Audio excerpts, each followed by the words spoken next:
The question of the day: when you, either as a security guard, as a manager in security program, and or the owner of a security company, when you wake up and you go to work, do you feel that you are providing value to society and or to your community?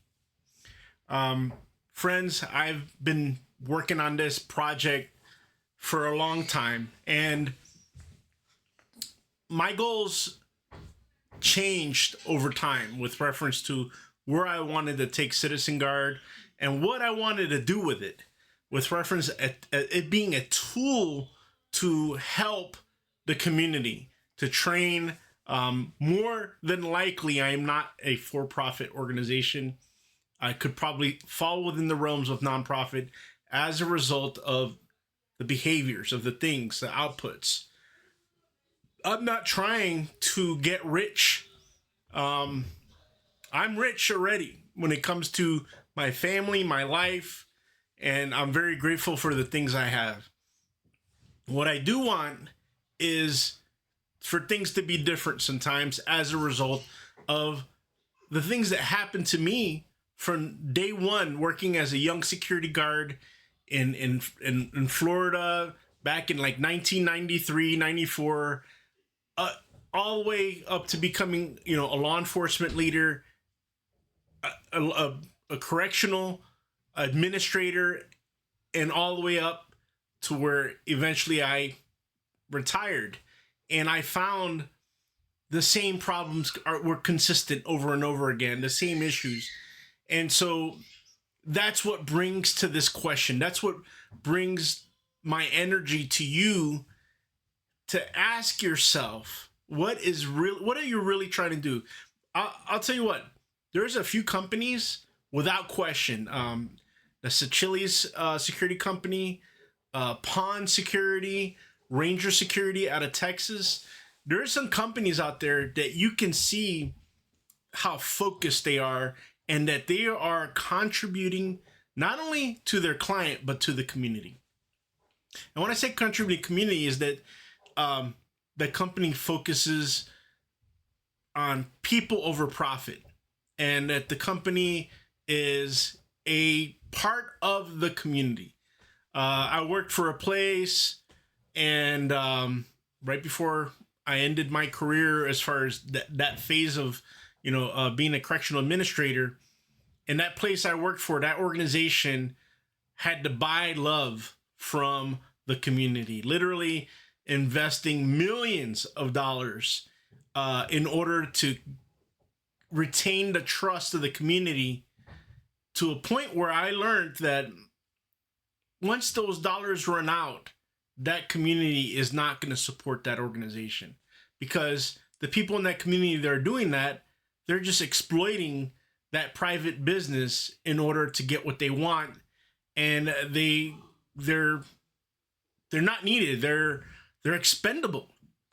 And so your organization, who you work for, and I have my reservations or thoughts with reference to these Fortune 500 security organizations, because sometimes I think personally, my personal opinion is that they put profit over people.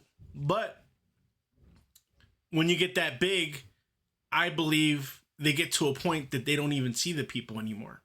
All they see is zeros and ones. And that's pretty crappy to be in that situation, because every person that puts on a uniform, a badge, and is a part of an organization that's to protect property and save life, should know and be a part of the lives of every person that works for that organization. It should be connected.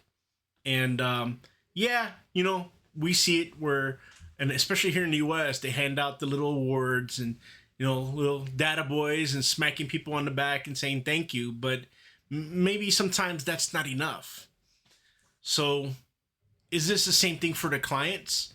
And the clients just don't see it, that the clients are being treated the same way as the employees of the organization.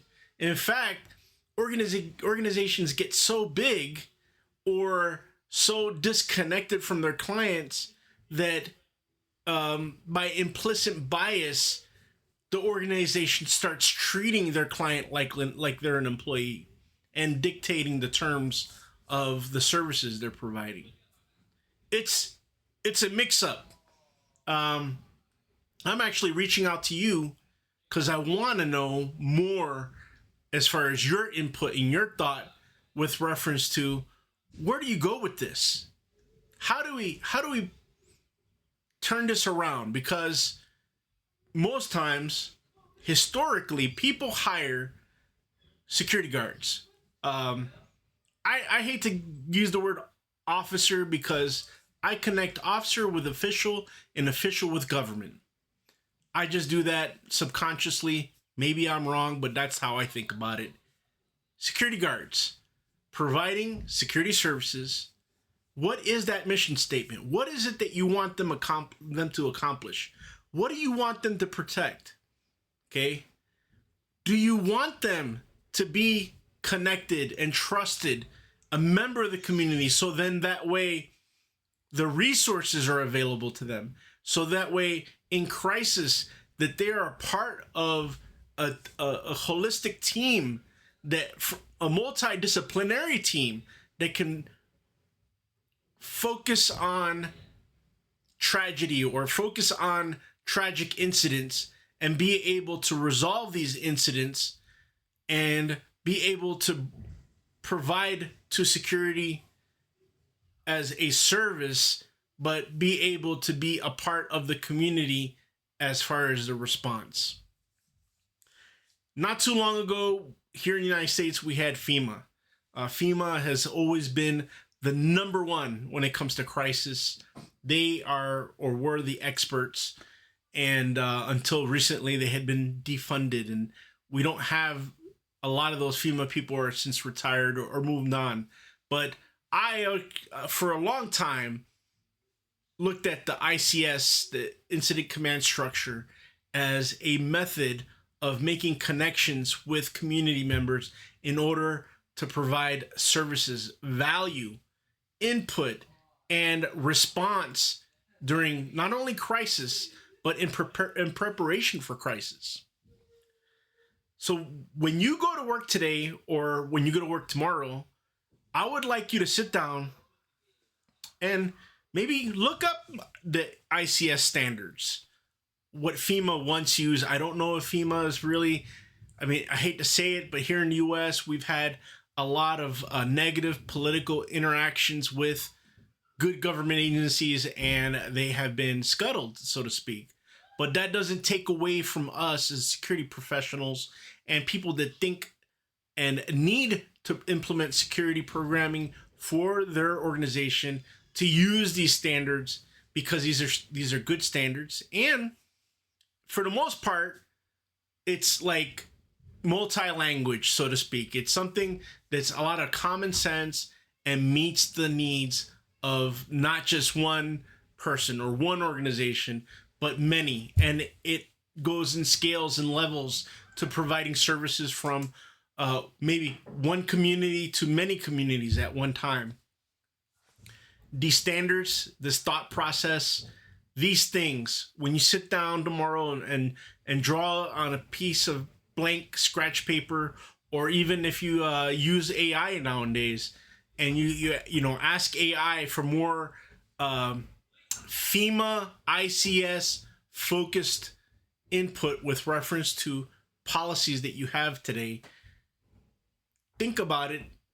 Think about how it's connected to your neighbors, and how not only you but your relationship with your neighbor organizations and communities will provide value over time. And so this is not just for security organizations or guards or managers, but this is for everyone holistically. Look at it, think about it, focus on it, because these are the things that can prevent big bad things from happening. The big bad things may still occur, but your organization and you become more resilient and able to bounce back from these bad things and be able to recover quickly and get back on task. Um, Value, community, input, and and connection. These are the words I want for you to think about and have in the back of your mind when you're looking at your blank sheet of paper or drawing something up in your AI algorithm with reference to updating and implementing better plans for your organization. Talk to you guys soon, and I look forward to your input.